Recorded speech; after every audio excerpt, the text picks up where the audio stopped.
নবীর একজন সাহাবা, নাম তার আলকামা। আলকামা দুনিয়া থেকে বিদায় নিবে, বিদায়ের প্রান্তরে আলকামার জবান থেকে কালিমা বের হয় না। আলকামার বিবি কালিমা তালকিন দেয়, বলেন লা ইলাহা ইল্লাল্লাহ, লা ইলাহা ইল্লাল্লাহ। কিন্তু একজন সাহাবা জবান দ্বারা কালিমা বের হয় না, কালিমা বের হয় না। মদিনাওয়ালা নবীর কাছে খবর পাঠিয়েছে, নবী গো, আপনার একজন সাহাবা আলকামা, আলকামার মৌতের সময় কিন্তু জবান দ্বারা কালিমা বের হয় না, জবানের ভিতরে কালিমা আটকিয়া যায়। কারণটা কি? নবী কয়েকজন সাহাবাকে পাঠায়া দিলেন, সাহাবায়ে কেরাম চলে গেলেন, আলকামার কাছে বসে গেলেন, ডাক দিয়ে কয়, ও আলকামা, একটু কালিমা পড়ো, কিন্তু কালিমা জবান দ্বারা বের হয় না।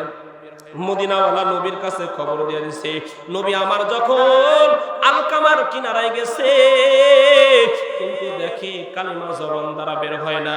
মদিনাওয়ালা নবী ডাক দেয়া কয়, আলকামার মা বাবা কি বেঁচে আছে? ডাক দেয়া কয়, ও মদিনাওয়ালা নবী, আলকামার বাবা দুনিয়া থেকে বিদায় নিছে, কিন্তু তার মা দুনিয়াতে জীবিত আছে। বলে, মা রে আমার কাছে নিয়ে আসো। ডাক দেয়া কয়, ও আম্মা জান, আপনার সন্তান দুনিয়াতে কেমন ছিল? আপনার সন্তানের চরিত্র কেমন ছিল? আপনার সন্তান কেমন লোক ছিল? একটু আমারে বলেন। মা ডাক দেয়া কয়, ও মায়ার নবী, আমার সন্তানের মতো একটা সন্তান জমিনের ভিতরে হয় না।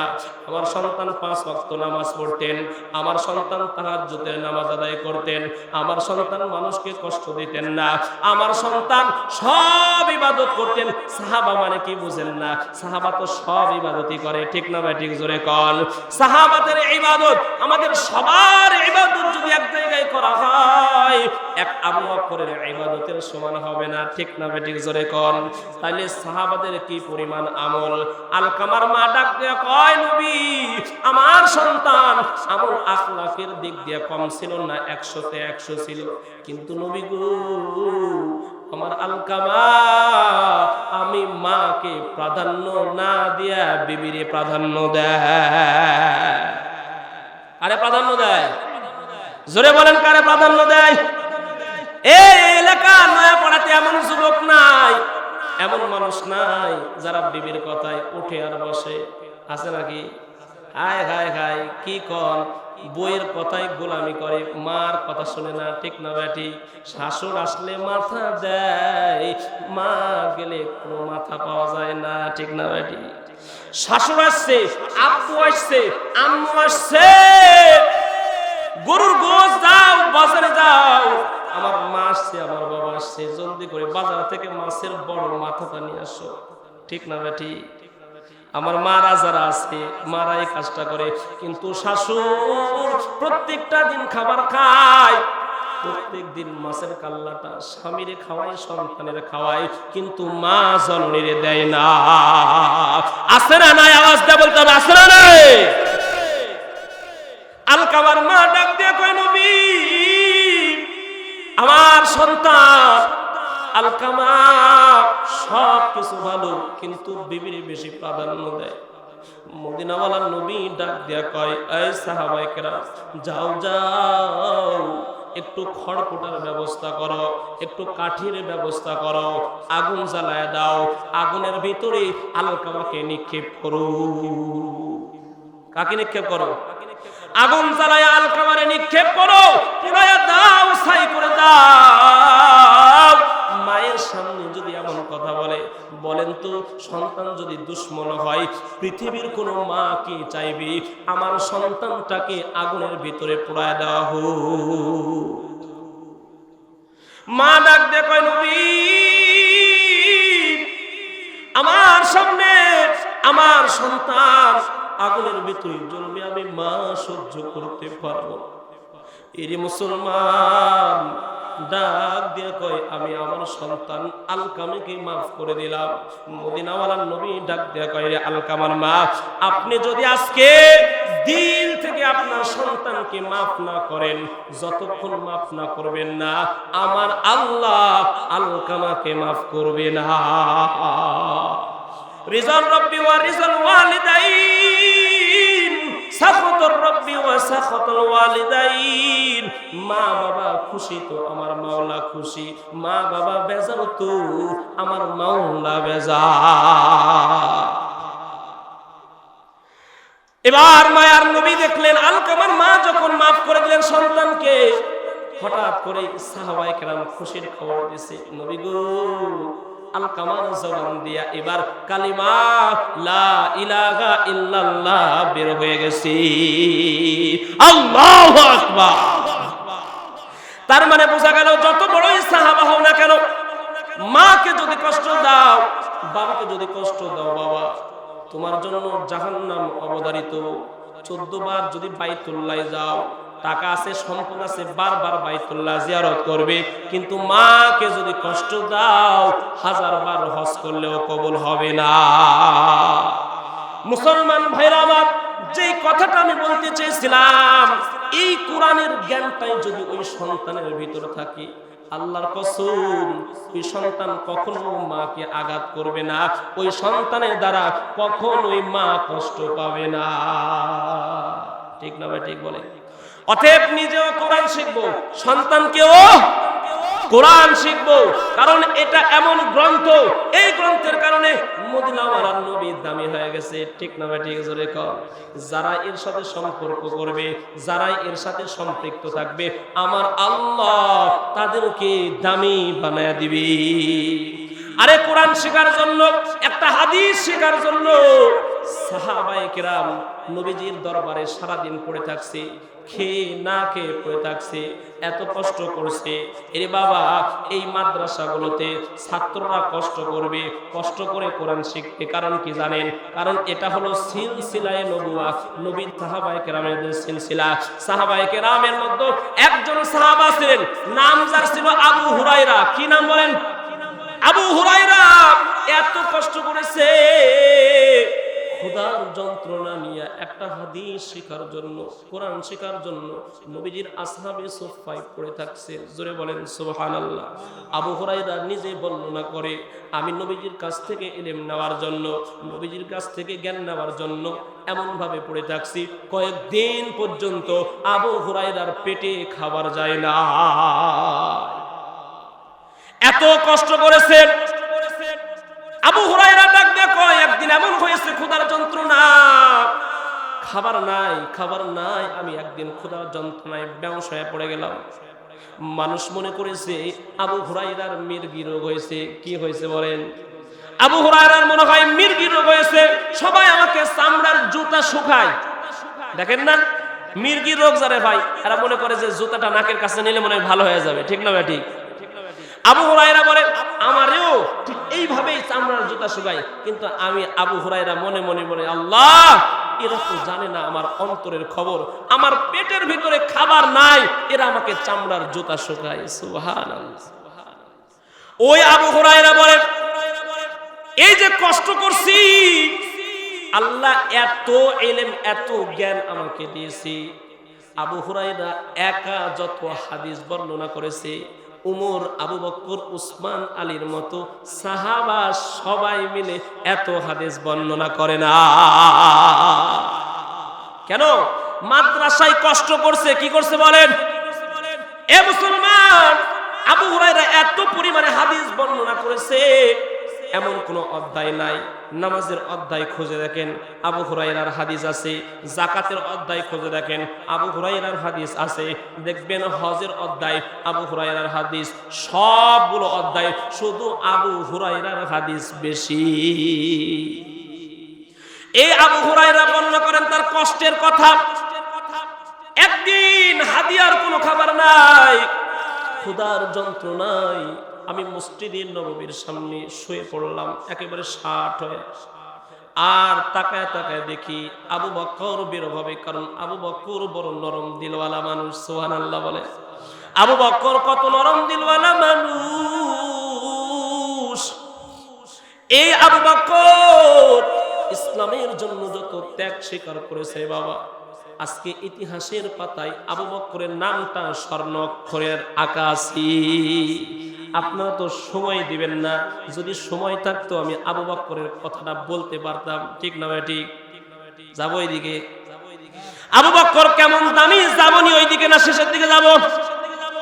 আবু বকরের একদিনের কথা বলি রে মুসলমান, মদিনাওয়ালা নবী বলেন আমার আবু বকর এমন দামি আবু বকরের একদিনের ইবাদত যদি এক জায়গায় করা হয়, পৃথিবীর সব মানুষের ইবাদত যদি এক জায়গায় করা হয়, আবু বকরের ওই আমলটাই সবচাইতে বেশি দামি হয়ে যাবে।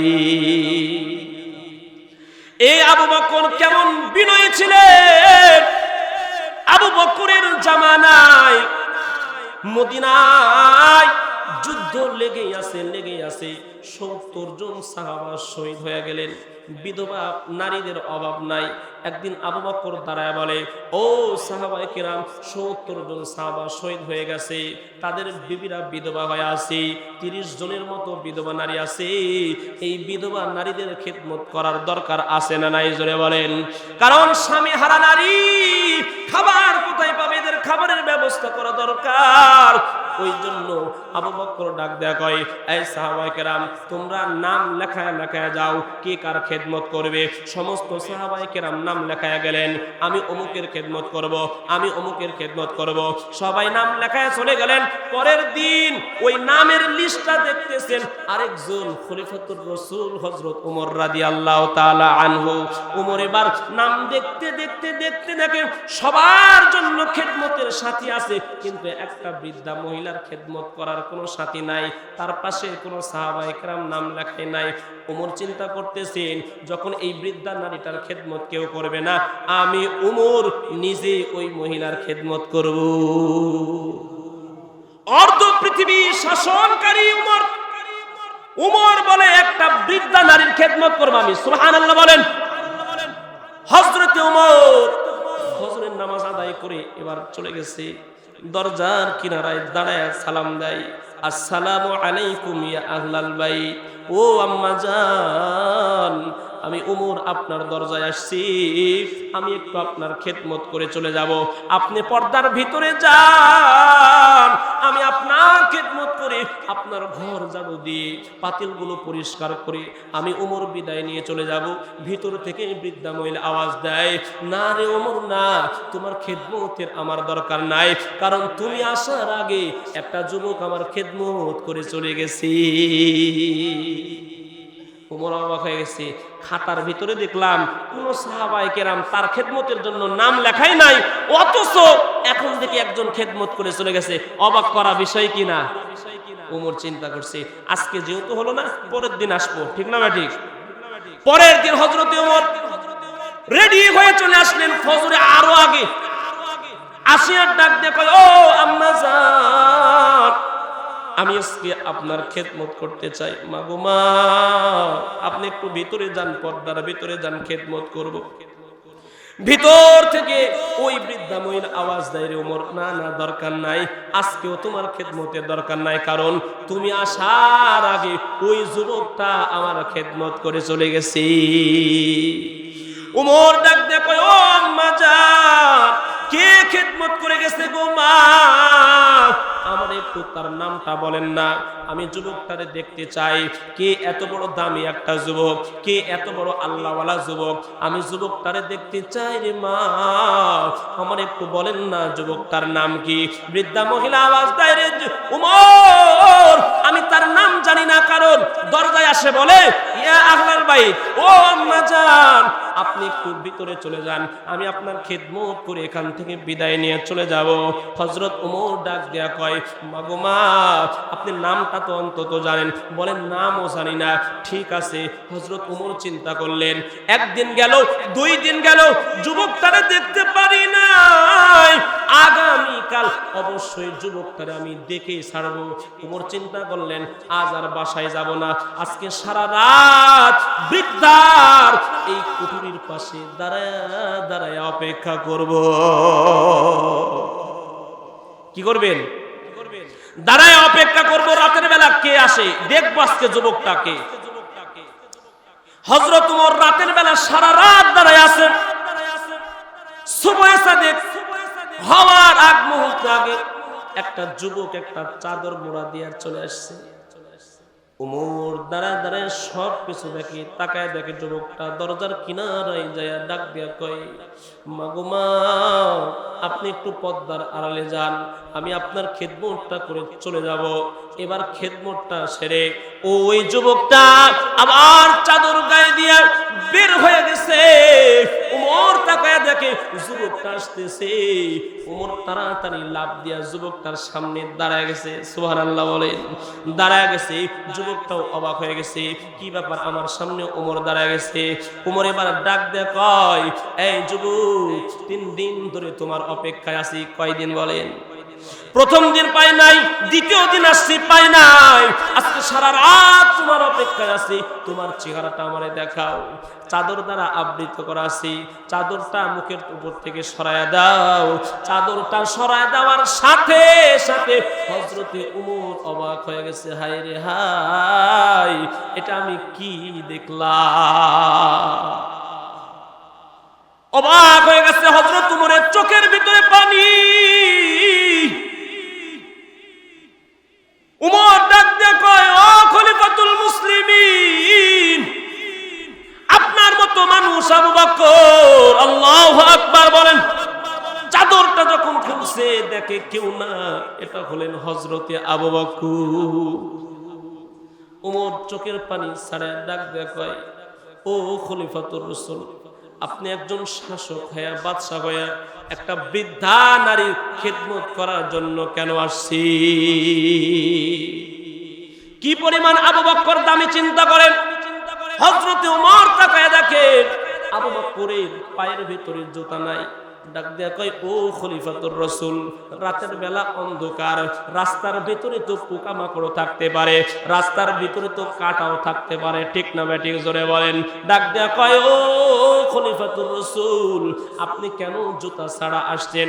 ডাক দিয়া কয়, রে এ ওমর, রাতের বেলা আসছি, জুতা পায়ে দিয়া যদি আমি মদিনার রাস্তা দিয়ে হাঁটি আর আমার জুতার যদি আওয়াজ হয়, আমার পায়ের আওয়াজে মদিনার মানুষের যদি ঘুম ভেঙে যায়, মদিনার মানুষগুলো যদি হাসরের ময়দানে দাঁড়ায়া আল্লাহর আদালতে ঘোষণা দেয়, আল্লাহ, আপনার খাঁটি বান্দা মুহাম্মদ আরবির সাহাবা আবু বকর রাতের বেলা রাস্তা দিয়ে জুতার শব্দ করার কারণে আমাদের ঘুম ভেঙে গেছে, আমি আবু বকর সেই দিন কি জবাব দিব? বলেন তো, জুতার শব্দে কি ঘুম ভাঙবে? কিন্তু দিলের মধ্যে কি পরিমাণ ইতমিনান। হায় হায়, যদি আমার দ্বারা মানুষ কোনো কষ্ট পায়, ঠিক না বেটি? এই আবু বকর এত দামি। নবী একদিন মসজিদের ভিতরে এভাবে বয়ান করতেছেন, সামনে সাহাবায়ে কেরাম উপস্থিত। নবী ডাক দেয়া কয়, এখন একজন সাহাবা ভিতরে আসছে, আপনারা কি জানেন সেই সাহাবা জান্নাতি? তাকায় দেখে সাহাবা তো কয়েকজন আসছে, নবী কোনটারে কয়? আবু বকর সামনের দিকে এসে আর সহ্য করতে পারে না, ডাক দেয়া কয়, ও মদিনাওয়ালা নবী, আপনি কোন সাহাবার কথা বলছেন? কোন সাহাবাটা জান্নাতি? মায়ার নবী মুস্কি হাসি দিয়া ডাক দেয়, কয়, রে আবু বকর, এটা অন্য কোন সাহাবা না, এটা হলে তুমি। दुनिया की सदाकत में तेरा नाम रहेगी, सिद्दीक तेरा नाम से इस्लाम रहेगी, दुनिया की शुजाअत में तेरा नाम रहेगी, फारूक तेरा नाम से इस्लाम रहेगी। अल्लाहु अकबर। এত দামি সাহাবা। এ মুসলমান, ওই যে আবু হুরায়রার কথা বলতেছিলাম, আবু হুরায়রা মসজিদে নববীর সামনে শুয়ে পড়ছে, পেটের মধ্যে কি ক্ষুধা, চিন্তা করতেছে খলিফাতুর রাসূল আবু বকর বের হবে, কারণ আবু বকর তো নরম দিলওয়ালা মানুষ। আবু বকর যখন দেখবে আবু হুরায়রার পেটের ভিতরে খাবার নাই, নিশ্চয় আবু বকর আবু হুরায়রার খাবারের ব্যবস্থা করবে। ঠিক না ভাই? আশা নিয়া এইবার মসজিদে নববীর সামনে শুয়ে পড়ছে। এইবার দেখতেছে আবু বকর রাস্তা দিয়ে বের হয়ে আসে। সুবহানাল্লাহ। কিন্তু আবু বকর যখন আবু হুরায়রার সামনে আসছে, আবু বকর সামনে দিয়ে পাশ কাটায় কাটায় চলে যায়। আবু হুরায়রার মন খারাপ হয়ে গেছে। হাই রে, আজকে মনে হয় পেটের মধ্যে খাবার যাবে না। হঠাৎ করে তাকায় দেখেন খলিফাতুর রাসূল হযরত ওমর বের হয়। চিন্তা করেন, ওমর বের হয়েছে, মনে হয় খাবারটা পেটে আজকে যাবে। ওমরও পাশ কাটায় কাটায় চলে গেছে। আবু হুরায়রা চিন্তা করছে ওমরও চলে গেছে, আর মনে হয় উপায় নাই। এমন সময় মদিনাওয়ালা নবী মুহাম্মদে আরবি চলে আসছে। জোরে বলেন সুবহানাল্লাহ। আমার নবী এমন দমি নবী, নবী আমার উম্মতের কষ্ট সহ্য করতে পারে না, নবী আমার কোনো মানুষের কষ্ট সহ্য করতে পারে না। মুসলমান বন্ধু, নবী আমার আবু হুরায়রার চেহারা দেখে বুঝতে পারছি আবু হুরায়রার পেটে কয়েকদিন পর্যন্ত খাবার না। মায়ার নবী ডাক দিয়ে কইরা, আবু হুরায়রা চল চল, বুঝতে পারছি, আমার ঘরে চল, দেখি তোর জন্য খাবারের ব্যবস্থা করতে পারি কিনা। নবীজি ঘরের ভিতর গেলেন। ইয়া আহলাল বাইত, এই ঘরের মানুষগুলো, এই বিবিরা, ঘরের ভিতর কি কোনো খাবার আছে? বিবিরা ভিতর থেকে আওয়াজ দেয়, নবী গো, ঘরের ভিতর খাবার নাই, তবে আপনার জন্য এক পেয়ালা দুধ হাদিয়া পাঠানো হয়েছে। মায়ার নবী বলে, দাও, সেটাই দাও। নবী আমার আবু হুরায়রাকে ডাক দেয়, আবু হুরায়রা, এক পেয়ালা দুধ পেয়েছি। সুবহানাল্লাহ। আবু হুরায়রা চিন্তা করছে, যাক, নবী মনে হয় এইটা আমারে খাইতে দিবে, পান করতে দিবে, কিন্তু না। নবী ডাক দেয়, আবু হুরায়রা, আসহাবে সুফফার যত সাহাবা আছে সবগুলোরে আমার দরবারে নিয়ে আসো। সমস্ত সাহাবাকে নিয়ে আসছে। দুধ কয় পেয়ালা? এক পেয়ালা দুধ সাহাবায়ে কেরামদেরকে নিয়ে আসছে। সাহাবায়ে কেরামকে গোল করে বসাইছে। নবী এবার ডাক দেয়া কয়, আবু হুরায়রা, এই আবু হুরায়রা। আবু হুরায়রা মনে করছে নবী মনে হয় আমারে পান করতে বলবে। আসহাবে সুফফার ছাত্ররা পান করেছে, নবীজি নিজেও পান করেছে। আমি সাহাবা আবু হুরায়রা একবার নয়, দুইবার নয়, 5 বার পান করেছি। আল্লাহর কসম, ওই পেয়ালা থেকে একটা ফোঁটা দুধ কমে নাই। আল্লাহু আকবার। এই বরকত কিসের বলেন? ইলমের বরকত, নবীজির বরকত, এই যে কোরআনের বরকত।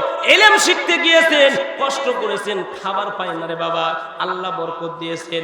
মাদ্রাসায় কিন্তু সরকারি অনুদান আসে না, আসে নাকি? কোনো প্রকার অনুদান আসে না।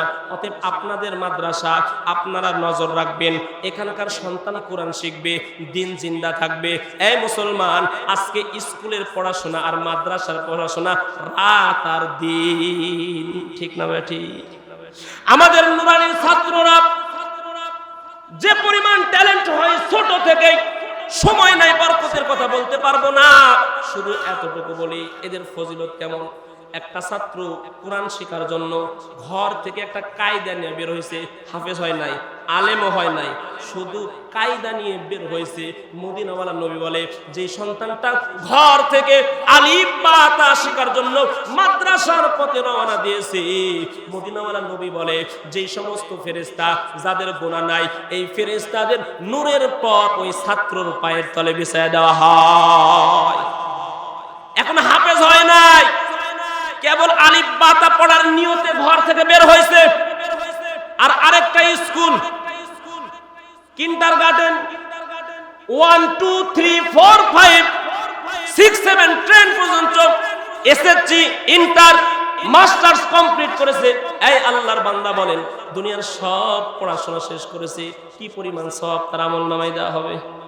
হ্যাঁ, ও তো মাস্টার্স পর্যন্ত পড়ছে, আর আমাদের মাদ্রাসা ছাত্র এখনো আলিফও পড়তে পারে নাই। চিন্তা করেন।